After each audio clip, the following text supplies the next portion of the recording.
Listening to potentially another potentially discomforting topic is Benron, who his title is A Day in My Emotions. However, before he starts, we need to know this project task was to keep track of one's emotions over 2 weeks, and he's done the best to show up honest and vulnerable. That said, much of what you're about to hear can be extremely disturbing, troubling, and may also be triggering. Viewer discretion is advised. Don't forgive or forget what you hear. If you don't feel up to it, please press mute on your computer. So with that, let's please welcome Benron Manoa.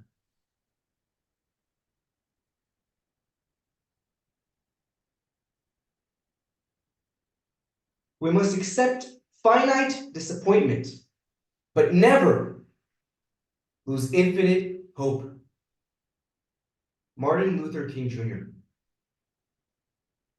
Ladies and gentlemen, fellow Toastmasters, esteemed guests, sometimes our emotions think they're in an amusement park, going all over the place, up and down, and maybe even vomiting a mix somewhere.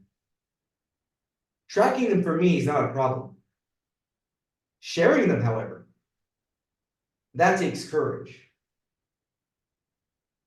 Brene Brown says, there's no courage without vulnerability.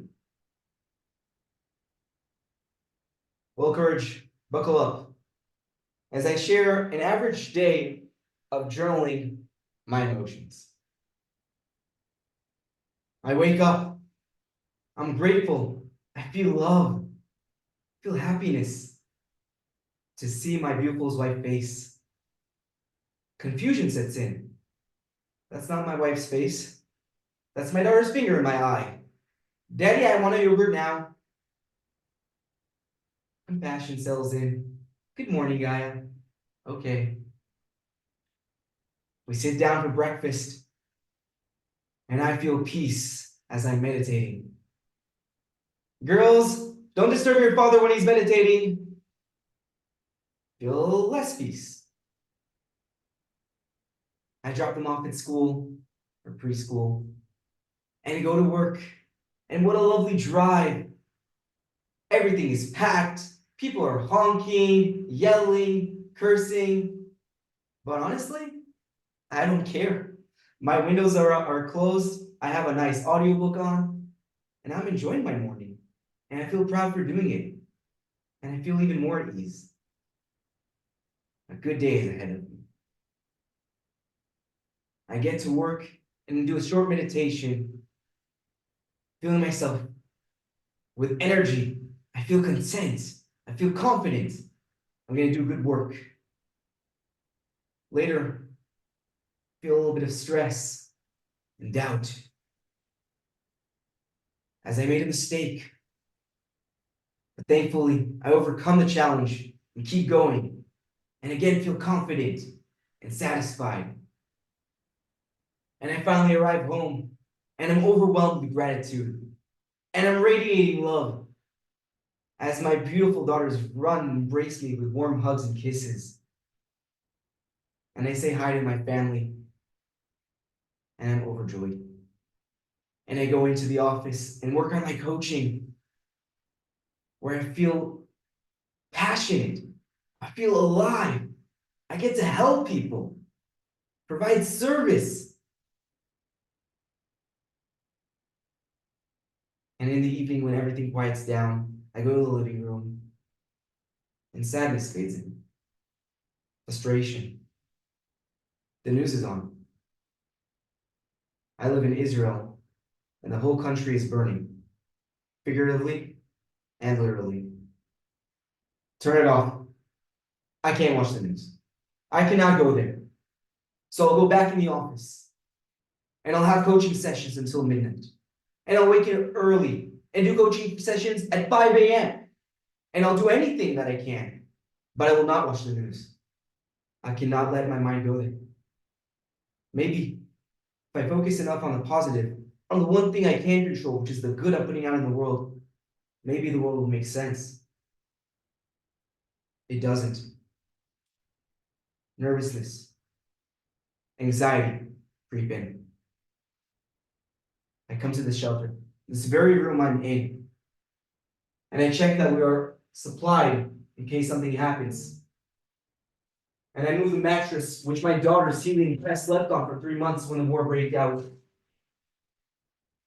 And I check that the steel door of the window is sealed, fully barricaded with iron steel in case a missile drops. And I feel relief that I'm safe, followed with guilt for having this luxury, when just a few months ago I saw a building with a hole in it. Fear, terror sits in.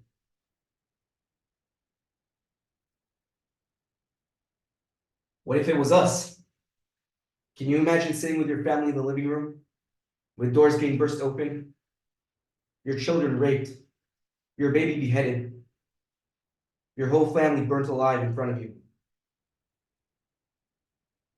Can you imagine being taken hostage into the unknown with such uncertainty, where over 100 civilian innocent lives are still being held captive?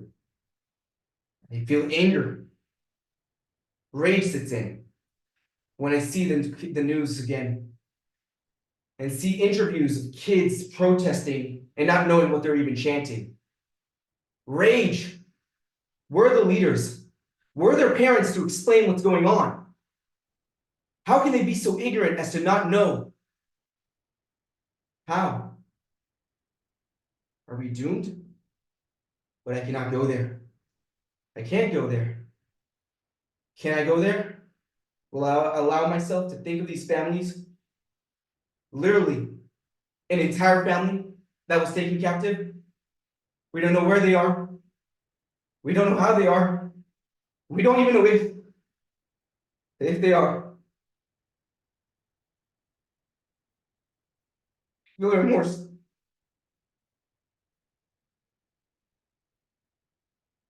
For the ones we've lost. And guilty for being privileged to be standing here.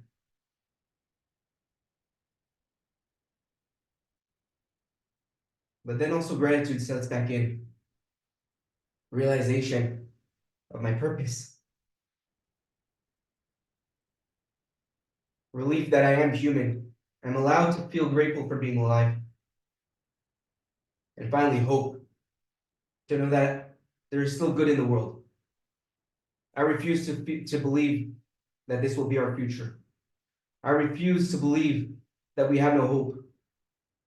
I cannot give up hope. I will not give up hope. I will not give up hope. I will not give up hope. Don't you?